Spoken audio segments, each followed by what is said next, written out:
Throughout history, there have been many great philosophical theories devised, like Plato's cave, Occam's razor, and uh, uh, the other ones. However, today I join the ranks of these great minds with my newest invention, the Walrus Detective's Towel. That's right. I've already become an expert in history, psychology, conspiracy theories, and 5 Minutes at Freddy's. But today, I'll be demonstrating my newest expertise. What are you doing, you uneducated imbecile? Have you not desecrated enough areas of knowledge yet? Le Detective Morse, what are you doing here? The BS Network saga already ended. Oh, please.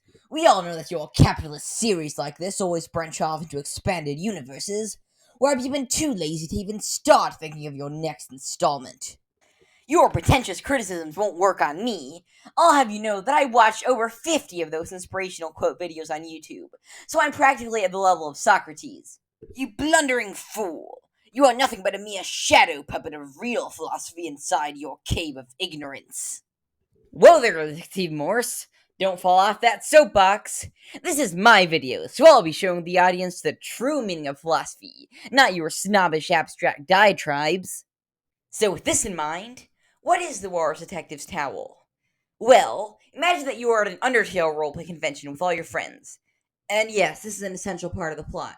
So you are sharing a hotel room with them because you spent all your money on printed copies of Undertale X FNAF fanfiction, where Freddy and Sans team up in order to stop the purple guy from getting the sick human soul. Are you going to keep monologuing about useless details, or will you actually start your thought experiment? We get there when we get there. I thought you'd be used to it, since all the plays you write are at minimum 4 hours long. So at the convention, you get into a fight with a bunch of painters over the last Sans costume, and they throw their bucket of paint at you. Afterwards, you and your friends return to the hotel and are sternly warned that if you get paint on the towels, then you will be forced to pay for replacements. Although honestly, it sounds like a waste to me because I'm pretty sure that's how most modern art paintings are made.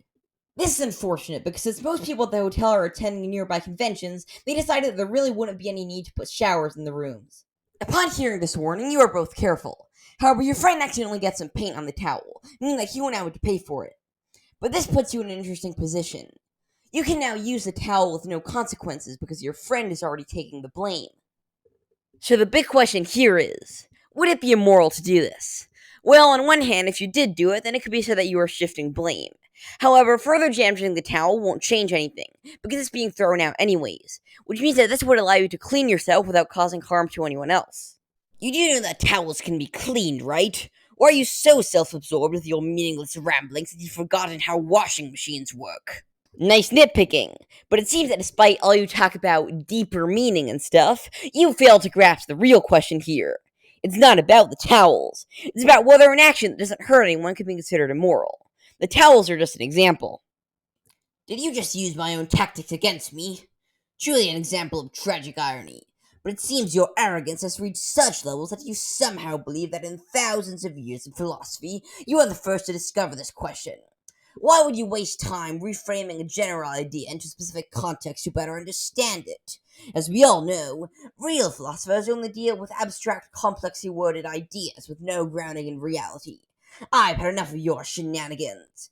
Now, I'll be going to work on my play about the failures of a technocratic government to properly understand its population.